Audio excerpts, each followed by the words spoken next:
Picture this. It's December 31st, and while most people are getting ready for cozy house parties or elegant dinners, over 1 million people are willingly standing in freezing temperatures in the middle of Times Square. No bathrooms, no seating, no leaving once you've claimed your spot. Some arrive as early as 9 a.m. for an event that doesn't even start until 11:59 p.m. To the outside observer, this seems completely insane. But here's the thing. This annual ritual isn't just about watching a glowing ball descend 77 feet. It's about something much deeper, something wired into human psychology that compels us to seek out shared experiences, even when they're uncomfortable, expensive, and frankly, a little bit painful. Today, we're diving into the psychology, neuroscience, and cultural forces that drive 1 million people to stand in the bitter cold for the Times Square ball drop. By the end of this video, you'll understand why this seemingly irrational behavior is actually one of the most human things we do. Let's start with something fascinating: your brain on anticipation. Scientists have discovered that the act of waiting for something exciting triggers a massive release of dopamine in your brain. But here's the twist. You don't get the biggest dopamine hit when the event actually happens. You get it in the moments leading up to it. That's why the countdown itself, those final 10 seconds, feels more electric than the actual moment the ball touches down. This is called anticipatory pleasure. And it's the same mechanism that makes Christmas Eve feel more magical than Christmas morning, or why the planning stages of vacation sometimes feel better than the vacation itself. The Times Square ball drop has weaponized this psychological phenomenon. The entire day becomes an extended anticipation experience. You wait for hours, building excitement with every passing moment. Your brain is constantly releasing dopamine, keeping you engaged despite the physical discomfort. But there's more to it. Research in behavioral psychology shows that when we invest effort and discomfort into an experience, we value it more highly. This is called effort justification. The worse the conditions, the more your brain convinces you it was worth it. Standing in the cold for 15 hours doesn't make the experience worse. It actually makes it more meaningful to your brain. Think about it.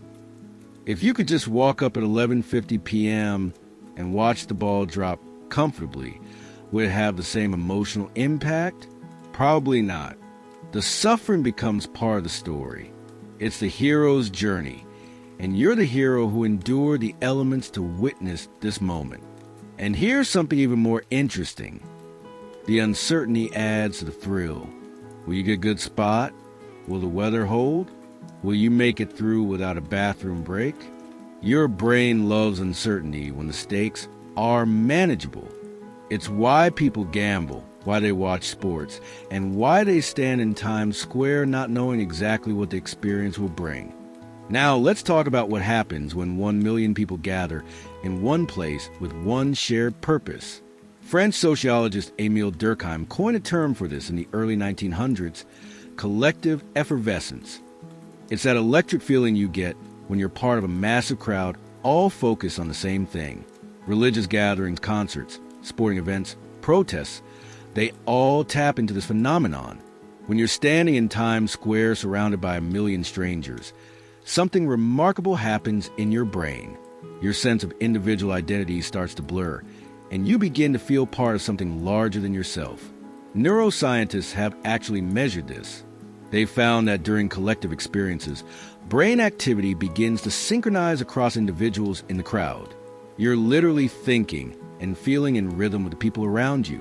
When the countdown begins, 1 million hearts start beating faster at the same time. 1 million nervous systems flood with the same cocktails of adrenaline and dopamine. You stop being you and become part of we. This is deeply satisfying to humans because we evolved as tribal creatures. For hundreds of thousands of years, our survival depended on being part of a group. Our brains are wired to seek out these collective experiences because they signal safety, belonging, and community. In our modern world, We have fewer and fewer opportunities for genuine collective effervescence. We're isolated in our homes, connected digitally but not physically. We curate our own personalized media experiences. We rarely do anything in perfect synchrony with thousands of other people. The ball drop is one of the last great collective rituals in American culture. It's not personalized. It's not on demand. Everyone experiences it at exactly the same moment, and that shared timing is crucial. When that ball drops, you're not just celebrating the new year. You're experiencing a rare moment of genuine human connection on a massive scale. And here's what makes it even more powerful. Everyone there made a sacrifice to be there. You all suffered together. Social psychology research shows that shared hardship creates incredibly strong social bonds, even among strangers. This is why military units become so close, why disaster survivors form deep connections, and why people who stood together in the cold for 15 hours feel a strange kinship with complete strangers. Let's zoom out for a moment and look at the bigger picture. Why do humans care so much about New Year's Eve in the first place? The answer lies in our deep psychological need for fresh starts. Researchers call this the fresh start effect. Studies show that people are more likely to pursue goals, make changes, and feel motivated during temporal landmarks. The first day of the week, the first day of the month, birthdays, and especially the first day of the year. These moments give us a psychological reset button. They allow us to mentally close chapters on our past failures and imagine ourselves as newer, better versions. It's why gym memberships spike in January, and why people make resolutions they genuinely believe they'll keep. But here's the thing. This fresh start effect is much more powerful when it's marked by ritual. Humans have been creating New Year rituals for thousands of years. The ancient Babylonians celebrated the New Year with an 11-day festival. The Romans made sacrifices to the god Janus, who had two faces, one looking back at the old year and one looking forward to the new. The Times Square ball drop is our modern version of these ancient rituals. It's a physical, visible, dramatic marker of transition. That 60-second descent represents a passage from old to new, from past to future. When you're there in person, you're not just watching it happen, you're participating in a ritual that connects you to thousands of years of human tradition. And rituals matter more than we often acknowledge. Anthropologists have found that cultures with stronger ritualistic practices tend to have higher levels of social cohesion, lower anxiety, and greater life satisfaction. Rituals give us structure, meaning, and a sense of control in an uncertain world.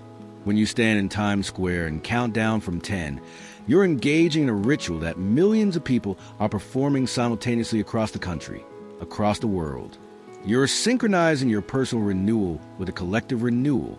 Your fresh start becomes our fresh start. This is psychologically profound. It means you're not facing the uncertainty of a new year alone. You're facing it as part of something bigger, something that transcends your individual experience. Now, let's address the elephant in the room. FOMO. Fear of missing out is a powerful psychological force, especially in the age of social media. And the Times Square ball drop might be the ultimate FOMO event. It happens once a year. It's in one specific location. If you don't go, you'll spend the rest of your life knowing you could have been there, but weren't. Research on FOMO shows that it's driven by two core anxieties: the fear that others are having rewarding experiences without you, and the fear that you're not living your life to the fullest.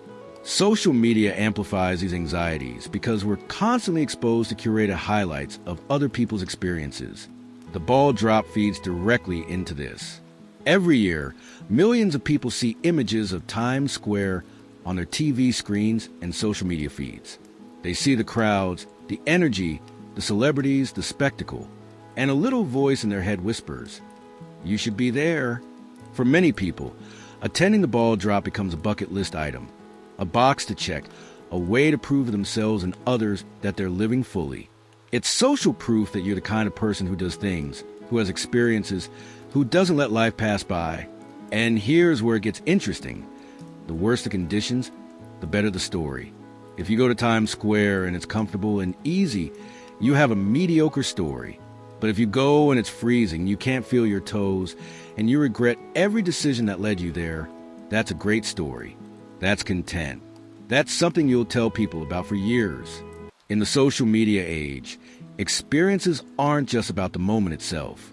They're about the story you can tell afterward, the photos you can post, the proof that you were there. The ball drop offers all of that in abundance. But beneath the FOMO and the Instagram opportunities, there's something more genuine happening. People aren't just going to post about it. They're going because they genuinely want to be part of something iconic, something that's bigger than their everyday lives. The ball will drop again this year, just as it has for over a century. The crowds will gather, despite the cold, despite the discomfort, despite the logical reasons to stay home. And when those final 10 seconds tick away and the new year arrives, 1 million people will share a moment that they'll carry with them forever. Because in the end, life isn't measured by how comfortable we were. It's measured by the moments when we felt most alive, most connected, most human. And for 1 million people every year, that moment happens at 11:59 p.m. in Times Square. Standing in the cold, waiting for a ball to drop. Thanks for watching.